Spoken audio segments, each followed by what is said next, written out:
Why, oh why, do women have unrealistic expectations of men and a skewed sense of self? I have some ideas. Hello everyone, my name is Jennifer Moleski. This is my YouTube channel. Today I just want... I've been thinking about this a little bit in the whole mess of brain soup that I think about every day. And I just came up with some opinions. Now these are not solutions. They're just reasons why it might be so. Reasons why it might be so. So stick with me if you want. And if not, I'll see you another time. So here we are, we're moving from a pair bonding culture to a promiscuous culture. Or the culture is trying to decide where it's going to settle. And we used to have a great system that was created out of evolutionary necessity. Rather than the top 5, 10, 15, 20% of men getting all the women and the other 80% just moping and being without, a pair bonding opportunity was created where men realized that if they agreed to share their provisions to a valuable woman, that she would stay with him and be true to him. And this was really wonderful for the human experience because now every man, regardless of their looks or their height or their, I don't know how fast I could create a fire, would have a woman to have a family, to cook, to be with, to love, a warm body, to lighten the load. The system worked really well. But with the advent, I think, of birth control, we have women who are going back to the promiscuity model. And in large part because of feminism and women going into the workforce, men have less of an ability to make enough money for themselves, let alone a woman or a family. This is a tough time to be sure. We are in flux. But men are taking advantage of this promiscuity model. They can get women to have sex with them and they don't even have to spend any money. They don't even have to offer any provisions at all. And that's great for men, but it's very bad for assisting women to help them understand what their actual value is. With a pair bonding model, it was just too risky outside of commitment to have sex with a rando because that could create a child. And at the end of the day, the woman's risk was greater than the man's because she was stuck with that responsibility. So she would choose a man who would offer her life partnership and provisions for her and her child. So the pair bonding model distributed some of the control to men too. So they weren't just on the outside waiting for a woman to choose them. They were part of the choosing process. They had power. They got to choose who they'd share their provisions with. And in order to be offered a provisionary relationship, the woman had to have some value. So she acted valuable. She learned valuable things. She did valuable things. She became valuable. But now men will have sex with practically anyone. So in a woman's mind, she's confusing that sex with her value. She thinks that men, if they have sex with her, they see her as valuable. Here's something. Sex is not valuable in a promiscuous culture. Hey, just a quick thing. A lot of people say that this message is not getting out to women because there's men in the comments. Men, a lot of you also say that it'll take a woman to help change the minds of women.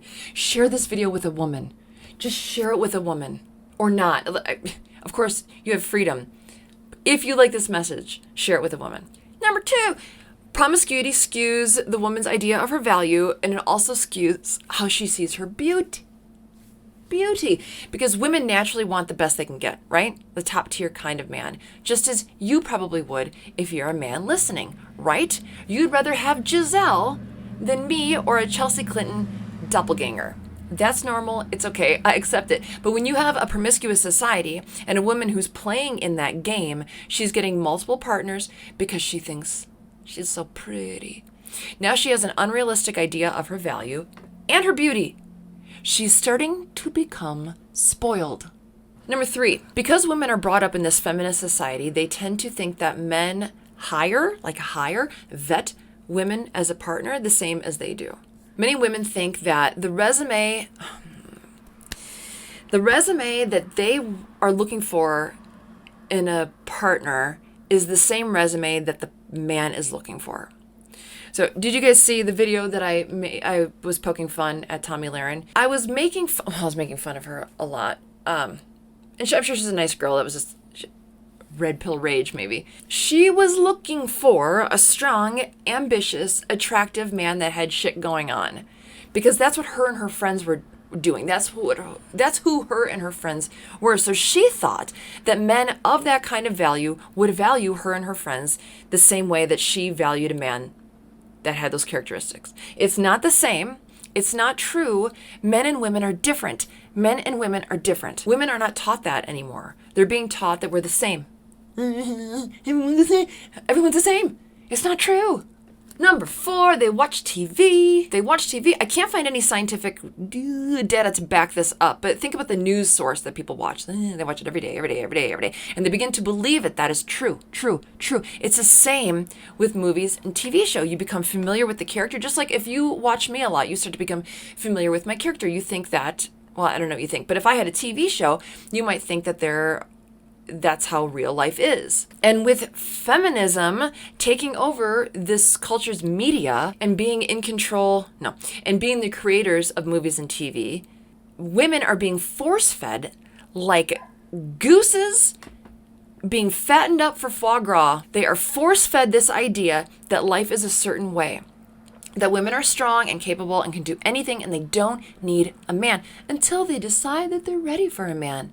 And then they'll just find one. And life will be perfect. That man will be perfect. What does that mean exactly? I don't know. And neither do they. They just know they'll be happy. Number 5. Oh yeah, okay. So they don't know what exactly it is that will make them happy because not many women have taken a deep dive into how they would actually construct or what a awesome blissful life means, or as close to bliss as we can have it right now. I think that bliss is having a solid relationship with someone that you respect, someone who a man who you cannot walk all over. But as far as they're concerned, or some are concerned, as far as they know, as some know, as far as they see from TV, this is how it works. They rule the man. The man is weak. The woman is strong. Bliss. Number 6, fewer and fewer women truly love themselves. Lots of reasons for this. Here's one. Absent fathers is a big one. The one man in their life that was supposed to be there to show them love and teach them love wasn't there. They're going to be desperate to find someone to fill that void. They don't know how to do it. They didn't have a man and wife, a mom and dad, who showed them, the child, the woman, the girl, how to love each other, what that even means, what that even takes. Now you add that with a false sense of beauty and a false sense of value. I think that women kind of know that their value and their beauty is not as high as they are taught it to be. And it's a crush.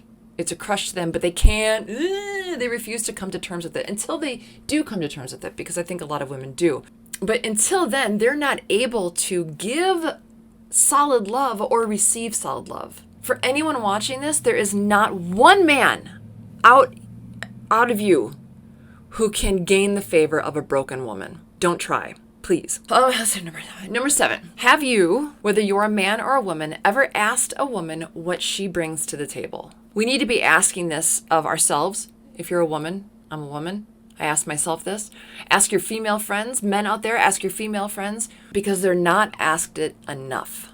They consider everything about what a man has to do to be worthy of them, and they don't do much considering what they bring to the table.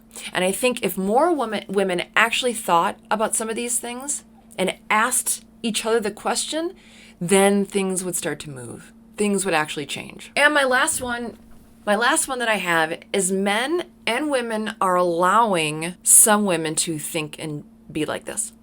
Too many men are allowing these women to think like this and act like it around them. I would like men to up their standards of who they'll sleep with. I want men to respect their dick a little more and don't enter an unworthy person. Be stuck up if you have to.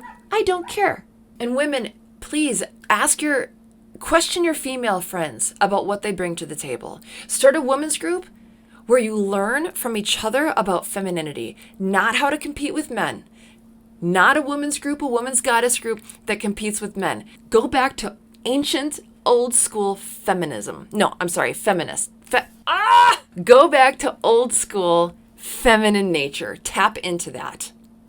Tap into it. I said I wasn't going to offer any solutions. I guess that is the only solution that I have. Start asking that question. What value do you bring? They'll be offended. Fine.